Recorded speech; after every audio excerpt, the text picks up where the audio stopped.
दोस्तों, आज मैं आपको ऐसी सत्य घटना बताने जा रहा हूं जो आपके रोंगटे खड़े कर देगी। मेरे साथ दो घटनाएं घटी हैं। एक जब मैं गांव में था, तब जेठ की दोपहरी में आम के बगीचे में आम की रखवाली करता था। मेरे दो बगीचे थे।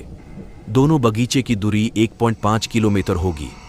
मैं पास वाले बगीचे में बैठा था तो मुझे लगा कि दूसरे बगीचे, जिसमें सिर्फ दो ही आम के पेड़ी डीएच थे, कि पेड़ी डीएच के नीचे कोई बैठा है। दोनों बगीचों के बीच सिर्फ खेत ही खेत थे, तो सब कुछ साफ साफ नजर आ रहा था। मैं अपनी दीदी से ये बात कही तो दीदी ने कहा कि रहने दे, दोपहरी में मत जा, और कोई आम तोड़ ढेगा तो क्या हो जाएगा, हम नहीं खाएंगे तो क्या हुआ, कोई और इंसान ही तो खा रहा है। कुछ देर बाद देखा कि वह पेड़ की डाली को हिला रहा है।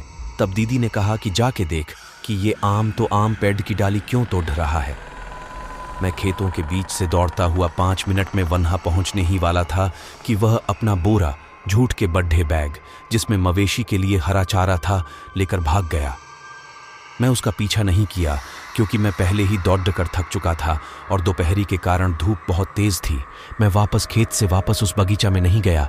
मुझे प्यास लग गई थी। नज़दीक में पानी पीने का कोई साधन नहीं था, तो मैं तालाब का पानी पीकर अपना गला तर कर चाहता था। तालाब के चारों भुजाओं खेत के सतह से 10-12 फुट ऊंचा होगा। चारों भुजाओं पे हरे भरे शीशम, बरगद, पीपल और फूलों के पौधे थे। शिव जी का मंदिर भी था। सुबह से लेकर दोपहर तक अक्सर गांव के लोग, विशेषकर महिला और अविवाहित लड्डी ढकियां, स्नान और पूजा करने आती रहती हैं। मैं जब वहां पहुंचा तो कोई दिखाई नहीं दिया। मैं तालाब के पक्के घाट की तरफ आ रहा था। तालाब का पानी बिल्कुल शांत था। अचानक एक ऐसी आवाज आई जैसे कोई तालाब के पानी में डुबकी लगाया हो।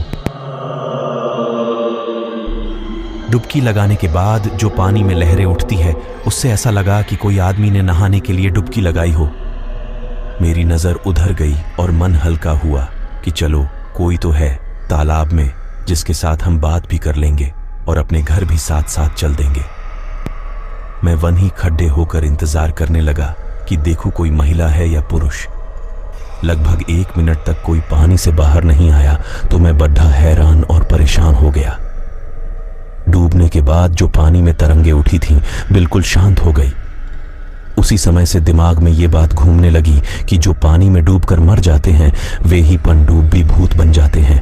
ये ख्याल आते ही मैं सिर पर पांव रखकर भगा और सीधा अपने बगीचा में दीदी के पास आकर रुका। दूसरी घटना क्लास 10th का बोर्ड एग्जाम के दौरान हुआ। 1957 मार्च अप्रैल की बात है। मैं अपने चचेरे भाई और चाचा चाची जी के साथ शहर में रहता था।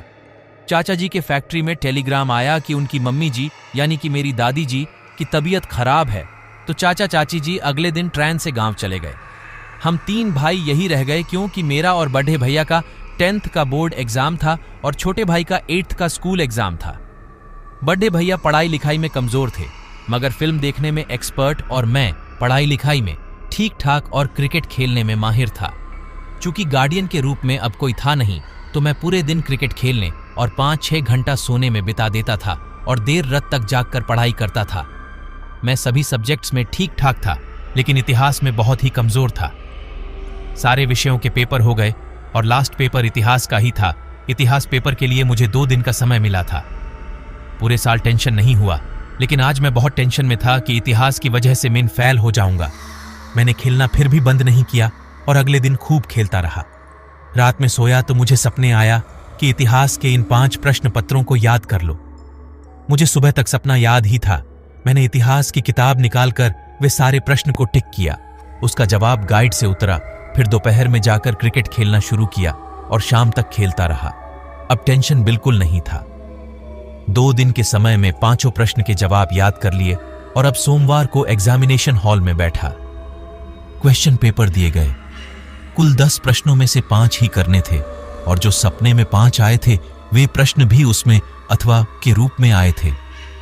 मेरा तो खुशी का ठिकान न रहा। खुशी के मारे मेरे से लिखा नहीं जा रहा था। मैंने अपने गाल पर अपने ही हाथों से एक जोरदार तमाचा मारा। पूरे क्लासरूम में चपट की आवाज गूंज गई। टीचर ने पूछा कि क्या हुआ। मैंने कहा कि मास्टर जी, मच्छर काट रहा है। पूरे क्लास में हंसी के जोरदार ठहाके लगे। अब मैं नॉर्मल हो गया था और सारे पेपर का जवाब लिखकर करीब आधे घंटे पहले ही मैं पेपर जमा कर क्लासरूम से निकाल गया। धन्यवाद।